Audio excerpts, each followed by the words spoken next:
Hey everyone, welcome back to the channel. Tonight, I've got some absolutely wild stories pulled straight from the depths of Reddit, perfect for drifting off to sleep. Our first story comes from someone who discovered that their ex has some very creative approaches to processing breakups and understanding privacy laws. I dated my ex for about 2 years. We met through mutual friends, had what seemed like a healthy relationship, and things were generally good until they weren't. The breakup happened 4 months ago and it was relatively amicable, or so I thought. We'd grown apart, wanted different things. The usual relationship ending reasons. No major drama, no cheating, no explosive fights. We had the conversation, agreed to split, and started dividing up our shared belongings. I moved out of our shared apartment and found my own place across town. A 1-bedroom in a quiet neighborhood, nothing fancy, but it was mine and I was happy to have my own space again. The first month post-breakup was pretty standard. We exchanged a few texts about final belongings and logistics. She had some of my books, I had some of her kitchen stuff. We arranged a neutral location exchange, kept it brief and civil, and I thought that was the end of it. I didn't hear from her for about 3 weeks after that final exchange. I'd moved on with my life, started enjoying being single, reconnected with friends I'd neglected during the relationship, normal post-breakup recovery. Then I started getting weird messages from people I barely knew. Acquaintances from college, people I'd worked with years ago, friends of friends I'd met maybe once or twice, all asking if I was okay, if I needed help, expressing concern about my situation. I had no idea what they were talking about. I responded to a few asking what they meant. They sent me screenshots. My ex had made a post on social media detailing our breakup from her perspective. The post was long, probably 1,500 words, explaining how devastating the breakup had been for her and how she was struggling to cope. This wasn't the weird part. People vent about breakups online all the time. What made it weird was that she'd included my full name, my workplace, and my new address in the post. She'd written something like, "I'm still processing the end of my relationship with John Michael Richardson, who works at Anderson Marketing on 5th Street.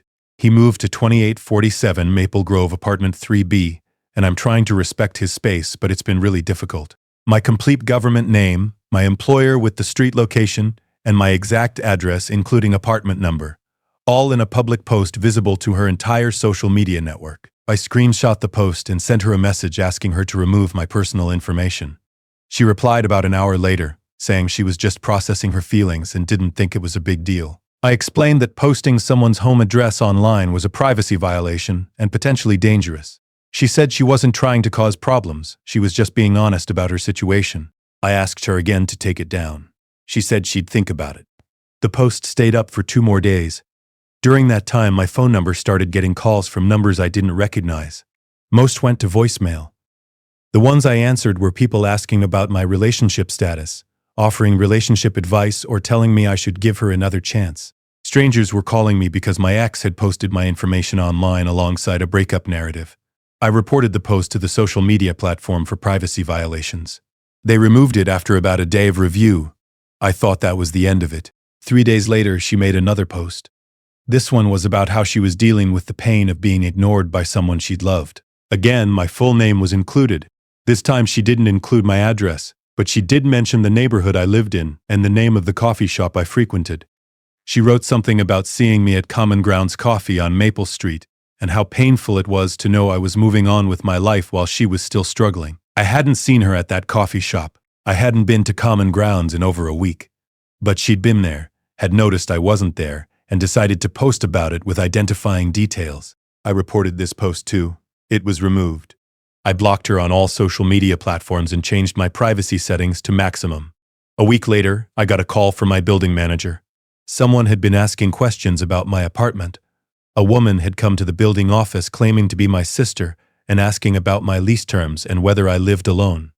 The building manager hadn't given out any information but wanted me to know someone was asking. I described my ex, and the manager confirmed that matched who'd been asking questions. I sent my ex a formal cease and desist message through a lawyer friend, just a template letter explaining that continued contact or posting of my personal information would be considered harassment. She responded not to me, but with another social media post. This one was about how hurtful it was to receive legal threats from someone she'd shared 2 years of her life with. She mentioned receiving threatening legal documents from me and included a photo of the letter with my address visible in the header. My address was in the lawyer's letterhead, She'd posted it again, this time as a photo of an actual document. I reported the post.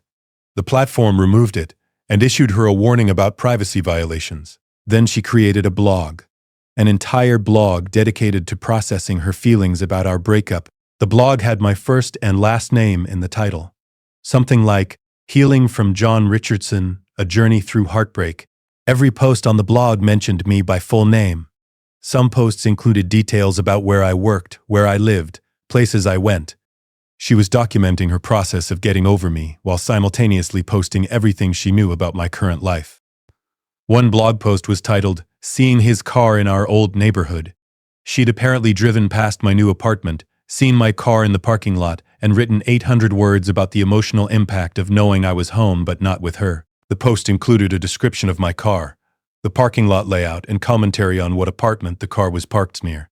Another post was about running into my coworker at a grocery store. She'd struck up a conversation with someone she recognized from my office, asked about how I was doing at work, and then blogged about the entire interaction, including details about my current projects. I found the blog because someone sent it to me. They'd found it while searching my name for professional reasons and wanted to make sure I knew it existed. I read through the whole thing feeling increasingly disturbed. There were 23 posts total. Every single one mentioned me by full name. Most included specific details about my location, my routine, or my activities. She'd been tracking me, not directly following me, but paying close enough attention to piece together patterns and document them online. I contacted the blog platform requesting removal for privacy violations. They removed some posts but said the blog itself didn't violate their terms of service because it was personal, writing about a real experience. I consulted with an actual lawyer, not just my friend with the template letter. The lawyer explained that unless she was making threats or the posts led to direct harm, this existed in a legal gray area between free speech and harassment. The lawyer sent her a more formal cease and desist letter. This one detailed specific posts and explained clearly that continued publication of my personal information could result in legal action. She took down the blog. I thought maybe the formal legal letter had finally gotten through to her. 2 weeks later, she started a podcast. The podcast was called Life After John, and every episode was about our relationship and breakup. The first episode included my full name, the story of how we met, details about where we'd lived together, and her emotional journey processing the end of our relationship. The second episode was about mutual friends and how awkward it had been navigating social circles after the split. She named specific friends, mentioned where they lived, and discussed conversations she'd had with them about me. The third episode was titled The New Apartment, and was entirely about her feelings regarding me moving to a new place. She didn't say my exact address, but she described the neighborhood in detail, mentioned the building type, and talked about having driven past it. Someone sent me the podcast link. I listened to all 3 episodes feeling a mix of anger and disbelief. She'd moved from social media to blog to podcast, each platform giving her a new way to publicly process our breakup, while including my personal information. I had the lawyer send another letter, this time specifically mentioning the podcast. The letter explained that continuing to create public content using my full name and personal details constituted harassment. She didn't respond to the lawyer. Instead, she made a podcast episode about receiving legal threats. Episode 4 was titled, When Healing Becomes Harassment, and was about how I was trying to silence her processing. She didn't use my full name in this episode. Instead, she used my first and middle name and called me JM throughout. She mentioned the lawyer's letters, read portions of them on air, and talked about how unfair it was that she couldn't even talk about her own experiences. The lawyer explained this was closer to defamation territory, and we could potentially take action, but it would be expensive and the outcome wasn't certain. I decided to just keep documenting everything and hope she'd eventually lose interest. The podcast continued for 6 more episodes, each one about some aspect of our relationship or breakup. She stopped using my full name, but the descriptions were specific enough that anyone who knew me would know exactly who she was talking about. Episode 7 was about my family and how she'd gotten along with them during our relationship. She mentioned my parents by first name and discussed conversations she'd had with my mother. Episode 8 was about my hobbies and how she'd supported my interests during our relationship. She listed specific activities, mentioned the climbing gym I'd gone to by name, and talked about the running trails I'd used. Episode 9 was about mutual friends choosing sides. She named several people and discussed in detail which friends had remained in contact with her versus which had stopped responding after the breakup. I stopped listening after episode 9. I couldn't keep subjecting myself to hearing my life discussed in public by someone who was supposed to be in my past. Then my employer called me in for a meeting. Someone had sent the HR department a link to the podcast. They'd heard episode 3 where my ex mentioned my workplace by name and discussed my job. HR wanted to make sure there wasn't going to be any security concerns. They asked if my ex was threatening me or likely to show up at the office. I explained the whole situation. The social media posts, the blog, the podcast, the escalating pattern of sharing my information despite multiple cease and desist letters. HR documented everything and said they'd alert building security to be aware. They suggested I might want to consider a restraining order. I researched restraining orders. In my state, I needed to prove either threats or a pattern of behavior that made me fear for my safety. Public posts about a breakup, even detailed ones, didn't quite meet the threshold. The lawyer said we could try, but it would be difficult to get approved without evidence of direct threats or in-person contact. Then my ex showed up at my apartment building. My neighbor texted me one evening saying there was a woman in the hallway who'd been knocking on my door for 10 minutes. I was at dinner with friends across town. I asked my neighbor to call building security. They did. Security found my ex in the hallway outside my apartment. She told them she just wanted to talk to me and drop off some things I'd left at our old place. I hadn't left anything at our old place. We'd done a complete exchange months ago. Security asked her to leave. She did, but she sat in her car in the parking lot for another hour before finally driving away. I filed a police report about the incident. The officer who took the report asked if she'd made any threats. She hadn't. He asked if she'd tried to force entry. She hadn't.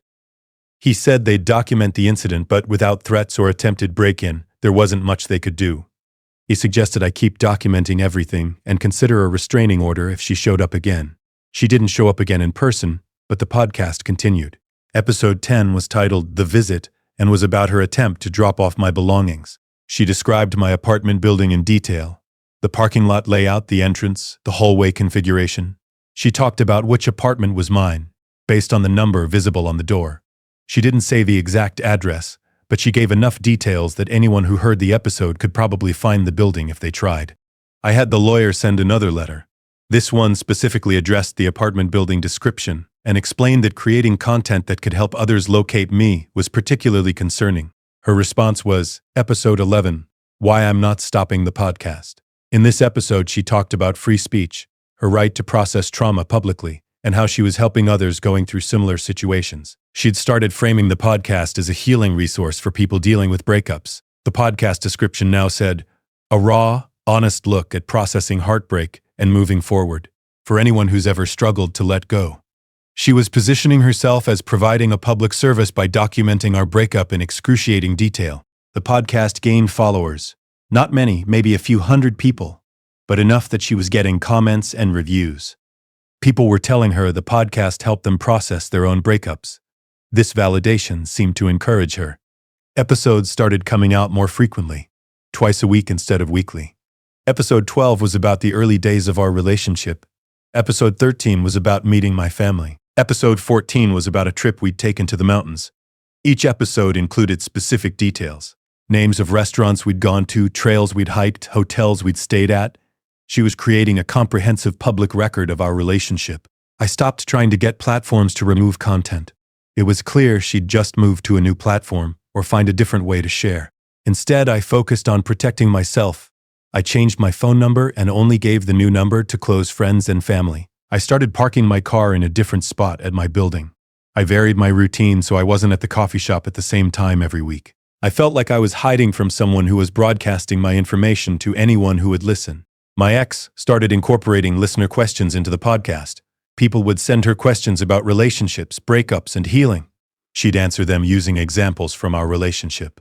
Someone asked how to know when to keep trying versus when to walk away. She spent 30 minutes discussing different points in our relationship where she'd had that question. She named specific arguments, specific locations where we'd had difficult conversations, specific dates when she'd considered ending things. Someone asked about dealing with an ex who'd moved on quickly. She discussed seeing my car at the coffee shop with someone else in the passenger seat. This hadn't happened. I hadn't been dating anyone. But she'd apparently seen my car and invented a narrative about me moving on. She spent an entire episode discussing this imagined scenario of me with someone new, where we might have gone, what I might be thinking, how she felt about being replaced. It was fiction. complete fiction based on seeing my car somewhere. But it was presented as real experience on a podcast that used enough identifying details that people could find me if they wanted. Then the podcast listeners started finding me. I got a message on a professional networking site from someone I'd never met. They said they'd been listening to the podcast and wanted to reach out to offer support. They included specific details from episodes to prove they knew who I was. I didn't respond. I tightened all my privacy settings. Another message came through a different platform. This person said they'd been through a similar breakup and wanted to connect with someone who understood. They referenced the podcast and mentioned my ex by name. These people weren't threatening. They seemed to genuinely think they were being supportive. But they were strangers who knew details about my life because my ex had shared everything publicly. I got 3 more messages over the following week, all from podcast listeners, all finding me through the breadcrumbs of information spread across episodes. One person sent me a message saying they'd driven past my apartment building and left a care package by the entrance. They hoped it helped with the healing process. I didn't find any care package. I don't know if they actually came by or just said they did. Either way, a stranger knew where I lived because of the podcast. I went back to the lawyer, showed them the messages, explained about the podcast listeners showing up. The lawyer said this was getting into restraining order territory. We could argue that even though my ex wasn't directly threatening me, her actions were creating a situation where others could find and contact me, which constituted harassment by proxy. We filed for a restraining order. The hearing was scheduled for 3 weeks out. During those 3 weeks, the podcast continued. My ex made an episode about the restraining order filing. She didn't call it that directly, but she talked about legal actions being taken to silence her voice. She discussed the court date without giving the specific date. She talked about preparing her defense, gathering evidence of her First Amendment rights, and how she was fighting for everyone's right to process trauma publicly. She turned the restraining order into content. At the hearing, I brought everything. Printed screenshots of the original social media posts with my address, the blog posts with location details, transcripts of podcast episodes with identifying information, messages from strangers who'd found me through the podcast. My ex brought a lawyer. A real one, not just a friend helping out. She'd apparently consulted with someone who specialized in First Amendment cases. Her argument was that she was creating autobiographical content about her own experience. She had the right to discuss her own life, including past relationships. She'd stopped using my full name in recent content. She'd never made direct threats. She'd never encouraged anyone to contact or harm me. My argument was that she'd created a pattern of sharing my personal information that had resulted in strangers locating me. Even if she wasn't directly threatening me, her actions had created a situation where I felt unsafe. The judge reviewed everything, looked at the social media posts, the blog screenshots, the podcast transcripts, the messages from strangers. He asked my ex why she'd included my address in the original posts. She said she'd been emotional and not thinking clearly. He asked why she'd continued creating content with identifying details after receiving cease and desist letters. She said she'd reduced the identifying information and had the right to discuss her own experiences. He asked about the apartment building description in the podcast episode. She said she'd been describing her own experience of visiting, not encouraging others to find the location. The judge granted a temporary restraining order. My ex had to stay 100 yards away from me, my home, and my workplace. She was prohibited from posting my address, phone number, or other specific identifying information online. The order didn't prohibit her from continuing the podcast or discussing the relationship, just from including details that could help people locate me. She appealed the order. Her lawyer argued it was an unconstitutional restriction on speech. During the appeal process, which took 4 months, she continued the podcast. She couldn't use my name or specific identifying details, so she started referring to me as my ex, or the person I'm not allowed to name. The episodes became vaguer but continued. She'd talk about a relationship that ended badly and processing complicated feelings about someone from my past. The appeal was denied. The restraining order became permanent. 1-year duration with option to renew. My ex stopped making the podcast about 2 months after the permanent order was issued. The last episode was titled Moving Forward and was about how she was finally ready to stop processing this chapter of her life publicly. She didn't apologize. She didn't acknowledge that what she'd done might have been wrong. She framed it as a natural conclusion to her healing journey. The podcast is still up. All 27 episodes are still available for anyone to find. My full name isn't in the recent episode descriptions, but it's in the early ones. The detailed information is still there in the audio. I've thought about trying to get the whole podcast removed, but the lawyer says it's not worth the effort at this point. The restraining order prevents new content. The old content is already out there. I've moved since then. New apartment in a different neighborhood. I didn't tell many people the new address, and I'm careful about who I share location information with. I still get occasional messages from people who found the old podcast and pieced together who I am. Usually they're just curious or weirdly sympathetic. I ignore them all. I've learned not to engage with anything connected to that situation. My ex and I have had no contact in over a year now. The restraining order expires in 2 months. I plan to request a renewal just in case. I still check sometimes to see if she's started any new blogs or podcasts. So far, nothing. Maybe she really has moved on. Or maybe she's just learned to be less public about it. That story is over. The dedication to processing a breakup through social media posts, a dedicated blog, and 27 podcast episodes, all while including enough identifying information that strangers could locate the person, is genuinely disturbing. Some people really will turn private heartbreak into public performance art and then claim First Amendment protection when asked to stop sharing someone else's address. Speaking of people who believe their rights include broadcasting other people's information, this next story involves a neighbor who apparently thinks security concerns require community involvement. I bought my first house about a year ago. Small place in a suburban neighborhood, 3 bedrooms, quiet street, exactly what I was looking for as a single person starting to build equity. The neighborhood seemed nice when I was house hunting. Well-maintained properties, friendly people, the kind of area where neighbors wave when you drive by. I met most of my immediate neighbors within the first few weeks of moving in. Casual introductions, brief conversations about the neighborhood, welcome to the area type interactions. One neighbor, the woman who lived directly across the street, was particularly enthusiastic about meeting me. She introduced herself, asked lots of questions about where I'd moved from, what I did for work, whether I had family in the area. I answered politely, but kept it brief. I'm generally private, and wasn't looking to develop close friendships with neighbors.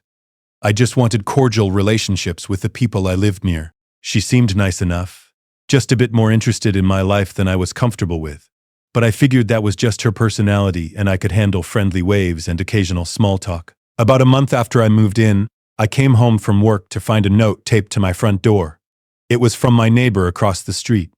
The note welcomed me to the neighborhood again and mentioned that she'd noticed I didn't have a security system sign in my yard. She wanted to make sure I was aware that several houses in the area had been broken into over the past year. She'd included crime statistics for the neighborhood, information about different security companies, and her recommendation for which system to install. I appreciated the concern but found it odd that she was tracking whether I had a security system. I didn't respond to the note. 2 weeks later, another note. This one mentioned that she'd noticed I sometimes left my garage door open while I was working in the yard. She wanted to remind me that open garages were an invitation to thieves. The note included tips for garage security and a suggestion that I install a camera pointed at the garage entrance. I'd left my garage door open twice while I was literally standing in the driveway 10 feet away, both times for less than an hour while I was gardening in the front yard. I started paying more attention to whether she was watching my house. Over the next few weeks, I noticed her curtains moving when I came home from work. Her car was always in her driveway, positioned where she'd have a clear view of my house. Then I found a post in our neighborhood social media group. My neighbor had posted about home security and included my address as an example. The post said something like, "I've noticed the new resident at 4782 Oakmont Drive doesn't have visible security measures. With the recent break-ins in our area, I wanted to remind everyone to make sure their homes are properly secured." She'd posted my exact address in a public neighborhood group with hundreds of members, pointing out that I didn't have security. I commented on the post asking her to please not share my address publicly. She replied saying she was just trying to help keep the neighborhood safe and wasn't targeting me specifically. I reported the post to the group administrators. They removed it and sent a message reminding members not to post others' addresses without permission. My neighbor sent me a private message through the platform saying she was sorry if I'd been offended, but she was only trying to help. She said break-ins were a serious concern and everyone needed to be vigilant. I replied thanking her for the concern, but asking her to please not post my address online again. She responded with a long message about neighborhood safety being everyone's responsibility and how she'd been living on this street for 15 years and knew what precautions were necessary. I didn't respond further. The following week, I got a visit from a security company sales representative. He knocked on my door saying he was in the area and wanted to talk to me about home security options. I told him I wasn't interested.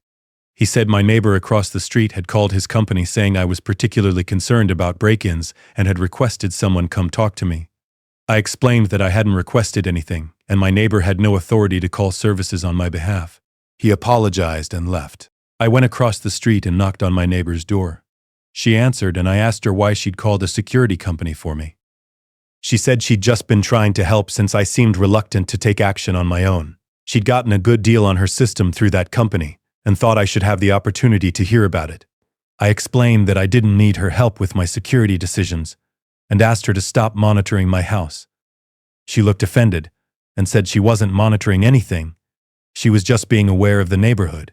I went home frustrated. I started keeping my curtains closed on the side of the house facing hers. A few days later, another post in the neighborhood group. This time my neighbor had created a whole thread about home security. She'd listed several addresses on our street, including mine, and rated each home's visible security measures. My address was listed as high risk because I had no visible cameras, no alarm sign, and frequently left garage door open. I screenshot the post and sent it to the group administrators along with my previous complaint. They removed the post and temporarily banned her from posting. She sent me an angry message saying I was being unreasonable and she was only trying to help the neighborhood. She said if I didn't care about security, that was my choice, but she wasn't going to apologize for being vigilant. I blocked her on the social media platform. 2 weeks of quiet. I thought maybe she'd gotten the message. Then I got a call from my home insurance company. Someone had called them, claiming to be me and asking questions about my coverage for theft and break-ins. The insurance company hadn't given out any information because the caller couldn't verify my identity, but they wanted me to know someone was trying to access my account. I asked them to put extra security on my account and flag any calls about it. I was pretty sure I knew who'd made the call. I went to file a police report about the insurance call. The officer took my information and said they'd document it, but without proof of who made the call, there wasn't much they could do. I explained the pattern of behavior from my neighbor. The posts with my address, the unwanted security company visit, now someone trying to access my insurance information, the officer suggested. I get a restraining order if the behavior continued. The next incident was a package. I came home to find a box on my front porch. It was addressed to me, but I hadn't ordered anything. Inside was a door security bar, window alarms, and a pamphlet about home safety. No note, no indication of who sent it. I checked my credit cards. No charges. Someone had sent me security equipment as a gift. I set the box on my neighbor's porch and rang her doorbell. She answered and I pointed to the box asking if she'd sent it. She said yes. She wanted to make sure I had basic security items even if I wasn't going to install a full system. She'd paid for it herself as a welcome to the neighborhood gift. I told her I didn't want gifts from her and asked her to stop involving herself in my security decisions. She started to argue that she was just being neighborly. I cut her off and said that repeatedly posting my address online, calling companies on my behalf, and sending unsolicited items wasn't neighborly, it was invasive. She said I was overreacting and being ungrateful. I left the box on her porch and went home. That night, I found another post in the neighborhood group, posted from a different account. The post was about ungrateful neighbors and described someone who'd rejected help and advice about security. The post didn't include my address directly, but referenced the new resident across from me and described the house in enough detail that anyone on our street would know which house it was. The post got several comments from other neighbors saying that everyone had the right to make their own security decisions and that repeatedly pushing unwanted advice was inappropriate. My neighbor responded defensively, saying she'd lived in this neighborhood longer than anyone and knew what was necessary to stay safe. The argument continued in the comments until moderators locked the thread. I got a private message from another neighbor who said my neighbor across the street had a history of being overly involved in other people's business. Apparently, the previous owner of my house had also had issues with her. This neighbor suggested I document everything in case I needed to pursue legal action. I started keeping a log, dates, times, and descriptions of every incident. The posts, the security company visit, the insurance call, the package. A week later, I noticed flyers posted on several utility poles in the neighborhood. The flyers were about home security awareness and included a list of addresses that had been targeted by break-ins in the past. My address was on the list. I'd never been broken into.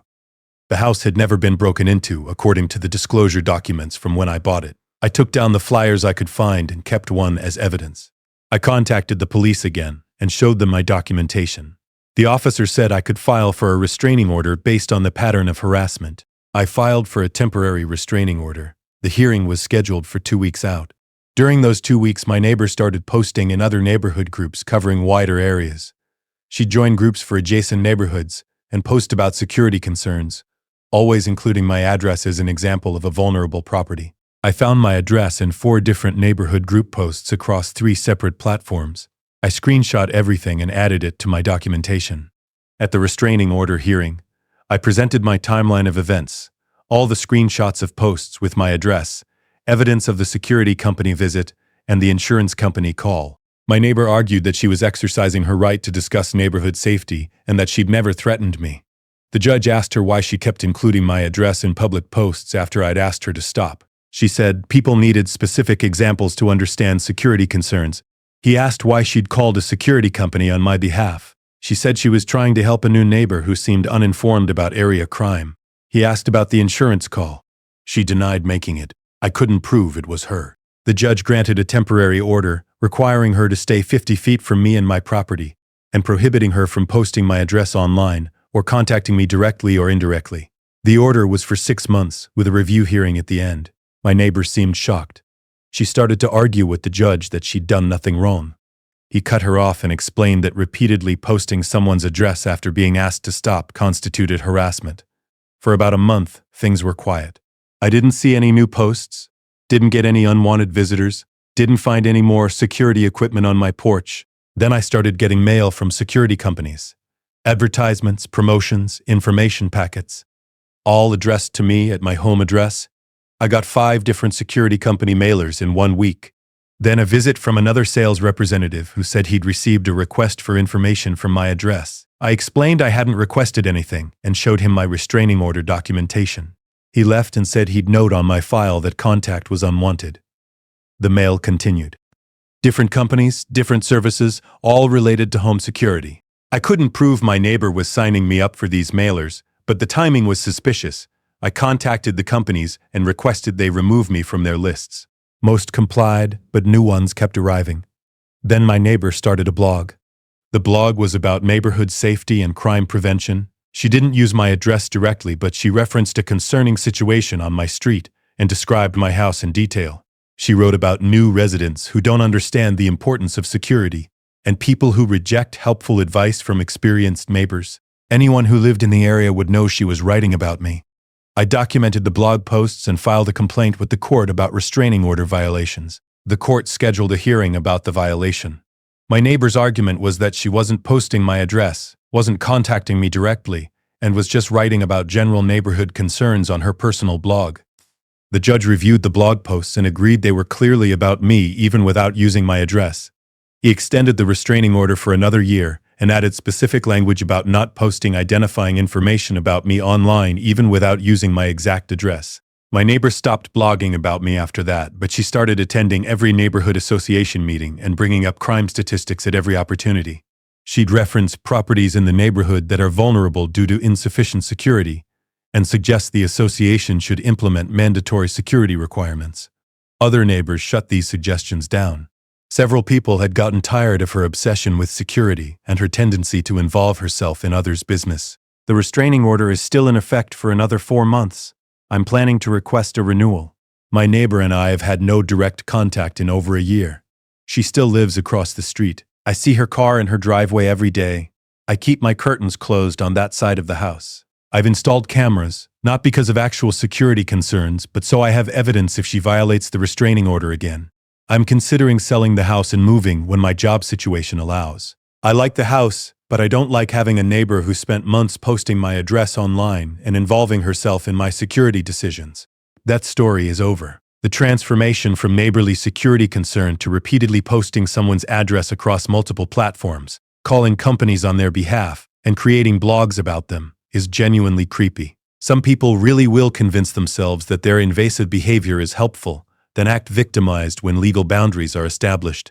Speaking of people who cross boundaries while claiming good intentions, this next story involves a coworker who apparently believes collaboration requires total access to everyone's work. I work as a graphic designer at a mid-sized marketing agency. We have about 40 employees, mostly working on client projects in small teams. The culture is generally collaborative, but everyone has their own workspace and respects each other's project boundaries.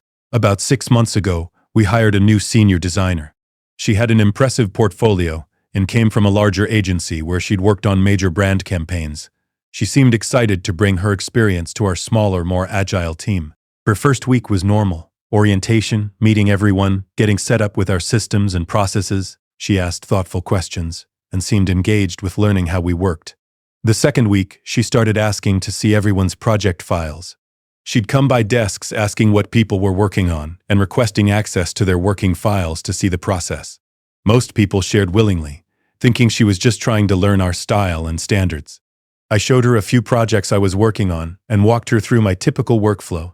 She asked if she could have access to all my project folders on our shared server. She said it would help her understand the team's capabilities and approach. I said she could look at finished work in the completed projects folder, but my active working files were messy and wouldn't be helpful for reference. She insisted it would be valuable to see work in progress, not just final deliverables. I gave her access to a few specific folders from recent completed projects. A few days later, I realized she had access to my entire project directory. Somehow, she'd gotten admin permissions on the shared server and had opened up access to all my files. I asked it how this happened. They said she'd requested elevated permissions as a senior designer, and the request had been approved by our creative director. I went to the creative director and asked why she'd been given access to everyone's files. He said she'd explained it was standard practice at her previous agency for senior team members to have oversight access to all projects. I said that wasn't how we'd worked before, and I was uncomfortable with someone having unrestricted access to my working files. He said it shouldn't be a problem since we all worked for the same company. I didn't push further at the time, but I started keeping some working files on my local drive instead of the server. The following week, I was in a client meeting presenting concepts I'd developed. Halfway through my presentation, the new senior designer interrupted to suggest modifications to one of my concepts. She described specific elements that should be changed.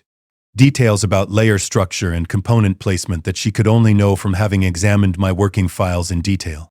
After the meeting, I asked her privately why she'd been going through my files.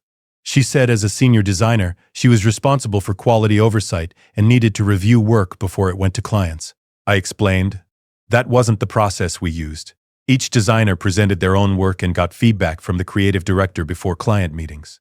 She said she was trying to establish better quality control standards and had been reviewing everyone's files to assess team capabilities. I checked my project folders that evening. She'd been in them. The file metadata showed she'd opened and modified several of my working files. I hadn't authorized her to edit my work. I went to the creative director the next morning and showed him the modification timestamps. He said she'd mentioned wanting to implement collaborative review processes and must have been testing approaches.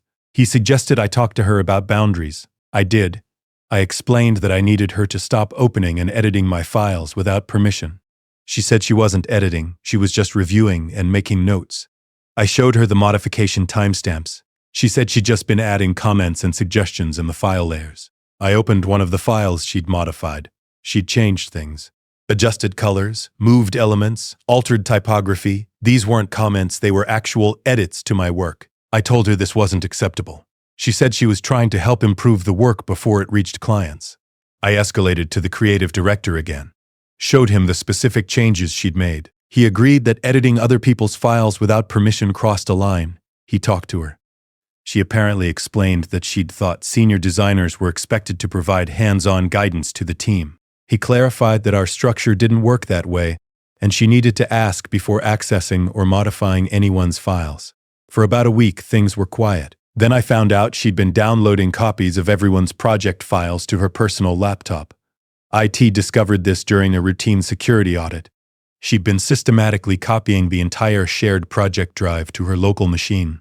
When asked why, she said she wanted to build a reference library of the team's work for training and development purposes. It and HR got involved. Copying confidential client work to a personal device was a security violation. She argued that she needed offline access to review work and that this was standard practice for senior creative roles. HR explained that our confidentiality agreements didn't allow for copying client files to personal devices, and she needed to delete everything immediately. She complied but seemed frustrated by what she called overly restrictive policies.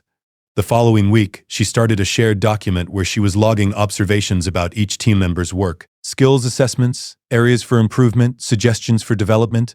I was paying. She shared this document with the creative director and asked if we should implement it as a formal review process. The creative director looked through it and called an emergency meeting. The document included detailed critiques of everyone's work, much of it based on reviewing files without their knowledge. She'd written things like, Designer A struggles with typography hierarchy as evidenced by recent client projects, and Designer B needs development in color theory based on color choices in Project X. These assessments were based on work she'd reviewed by going through our files, not from any collaborative process or formal review. The creative director shut down the document and told her this wasn't how we handled performance review or professional development. Several team members were upset that she'd been critiquing their work without their knowledge and documenting it in a shared file. She defended her actions, saying she was trying to bring structure and professional development processes to the team. HR stepped in again. They explained that she couldn't create performance documentation about colleagues without their knowledge or consent. She seemed genuinely confused about why this was a problem. She kept saying that senior designers at her previous company had oversight responsibilities, and that she was just trying to do her job. HR clarified that her job description didn't include unrequested review of colleagues' work or creation of unauthorized assessment documentation. Tensions were high in the office. Nobody trusted her around their work. People started keeping files on local drives or password-protecting folders. She complained that this made collaboration difficult. The creative director explained that the team had lost trust because of her repeated boundary violations. She was put on a performance improvement plan focused on respecting team boundaries and following established processes rather than trying to implement her own systems. For a while, she seemed to comply. She stayed in her own project folders and stopped making unsolicited suggestions about others' work. Then several of us started noticing that our work was showing up in her portfolio. She'd updated her online portfolio site and included projects that she hadn't worked on. She'd used work from our files, projects that other designers had created, and presented them as her own work or collaborative projects she'd led. When confronted, she said she'd contributed to those projects through her review process and therefore had the right to include them in her portfolio. We showed the creative director. None of us had worked with her on these projects. She hadn't contributed beyond her unauthorized file reviews. This was the final violation. HR terminated her employment for misrepresenting work and violating confidentiality agreements by using client work without authorization. She threatened legal action claiming wrongful termination. The company showed her the documented pattern of violations, the warnings she'd received, and the portfolio misrepresentation. She dropped the legal threats but left angry, insisting she'd done nothing wrong and that we were all too protective of our work. IT did a full audit after she left. She'd accessed virtually every project file on the server during her 3-month employment. Thousands of files that had nothing to do with her assigned projects. We implemented better permission structures and file access logging to prevent similar issues in the future. The experience made the whole team more protective of work in progress. We lost some of the collaborative openness we'd had before. That was 8 months ago. I still periodically check online to make sure my work isn't showing up in her portfolio. So far, she seems to have removed the projects that weren't hers. But the experience taught me to be more careful about file sharing and to document when someone crosses professional boundaries. That story is over. The progression from asking to see files, to getting unauthorized admin access, editing other people's work, downloading everything to a personal laptop, creating secret assessment documents, and finally stealing work for a personal portfolio is genuinely outrageous. Some people really will interpret senior title as permission to access everything and everyone's work, then act shocked when there are consequences. Speaking of consequences, this next story involves someone who discovered that online reviews can have unexpected repercussions. I'm a freelance photographer specializing in wedding photography. I've been doing this for about 7 years, built a good reputation, usually book 30 to 40 weddings per year. Most of my business comes from referrals and my online portfolio, but I also get clients through reviews on wedding vendor platforms. Good reviews are essential in this industry. Last year I photographed a wedding for a couple I'll call Sarah and Mark. Standard booking process, clear contract, everything seemed normal during our planning meetings. The wedding day had some challenges. The venue was running behind schedule, which compressed my shooting time. The groom's family was late, which delayed the ceremony.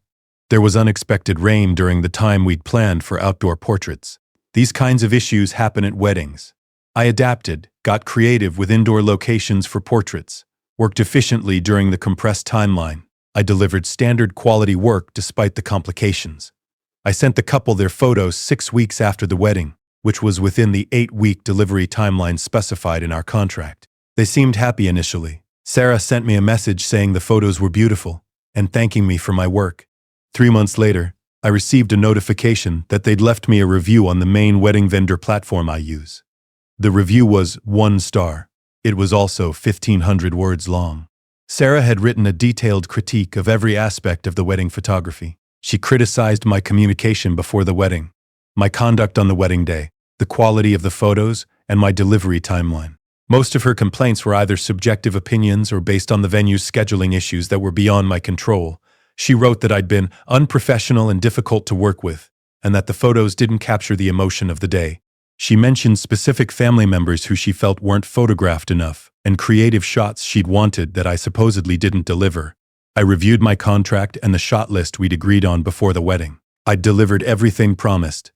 The family members she mentioned were in dozens of photos. The creative shots she referenced hadn't been on our agreed shot list. I responded to the review professionally, explaining that I'd fulfilled all contract obligations and delivered within the agreed timeline. I mentioned the venue scheduling issues that had affected the timeline. She responded to my response with another 500 words, doubling down on her complaints and adding new ones. She said my response proved I was defensive and unwilling to accept responsibility for poor service. Other potential clients started messaging me asking about the negative review. I was losing bookings. I reached out to Sarah privately, asking if we could discuss her concerns. I offered a partial refund if she was genuinely unsatisfied despite me fulfilling the contract. She said a partial refund wasn't sufficient and demanded a full refund plus compensation for her distress and disappointment. The total she wanted was double what she'd paid me originally. I explained that I'd delivered the contracted services and wasn't going to pay her beyond a partial goodwill refund. She said if I didn't meet her demands, she'd make sure everyone knew about my fraudulent business practices. She started posting about her wedding photography experience on multiple platforms: wedding planning forums, local community groups, photography review sites. Each post included my full business name, linked to my website, and repeated her complaints about my service. She also started posting in groups I'd never heard of: regional wedding planning groups, photography discussion forums, vendor review platforms. I did a search for my business name and found her posts on at least 10 different sites. All of the posts were variations of the same complaints. They weren't defamatory in a legal sense, because they were framed as opinions, but they were damaging my business. My booking inquiries dropped significantly. When I did get inquiries, people often mentioned seeing negative reviews and wanted reassurance. I consulted with a lawyer about the situation. He said because her posts were opinions rather than false statements of fact, pursuing defamation would be difficult and expensive. He suggested I focus on responding professionally to reviews and building new positive reviews to offset the negative ones. I did that. I reached out to recent clients asking for reviews. Several posted positive experiences that helped balance the negative ones. But Sarah's initial 1-star review stayed at the top of my profile on the main wedding vendor platform because of how their algorithm weighted recent reviews. Then she started contacting my other clients. She found people who'd posted photos from weddings I'd photographed and sent them messages warning them about my business. She'd send screenshots of her review and ask if they'd experienced similar issues. She was actively trying to turn my other clients against me. Several clients forwarded me these messages. They were confused and asked why someone was contacting them about their wedding photographer. I explained the situation. Most were supportive, and some even left additional positive reviews defending my work. But a few became concerned and asked questions about my business practices. Sarah escalated by creating a website. The website was titled The Truth About, followed by my business name. It was dedicated entirely to documenting her negative experience. The site included her full review, additional photos and timelines arguing her points, and a call for others who'd had similar experiences to come forward. She was trying to create a movement against my business. I had my lawyer send a cease and desist letter. She responded with her own lawyer, saying the website was protected speech and a legitimate consumer review. Her lawyer argued that she had the right to share her experience, and that my legal threats constituted harassment. The website stayed up. It started ranking in search results when people Googled my business name. Potential clients would search for me, find her dedicated criticism website, and never contact me. My bookings dropped by 60%. I was losing significant income because of one unsatisfied client who was running a campaign against my business. I consulted with an online reputation management company. They said they could try to push down the negative content in search results by building positive content, but it would take months and cost thousands of dollars. I started the process, but meanwhile my business was struggling. Then Sarah started leaving reviews under different names. I noticed new one-star reviews appearing on various platforms, all with similar writing style and complaints. The reviews used different names, but made identical points and used similar phrasing to Sarah's original review. I reported them to the platforms as fraudulent reviews from the same person using multiple accounts. Some platforms investigated and removed the fake reviews.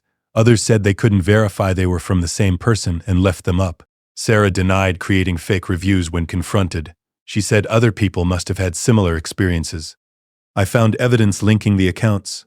Several used photos she'd posted on her personal social media. Others had posting histories that referenced details from her life.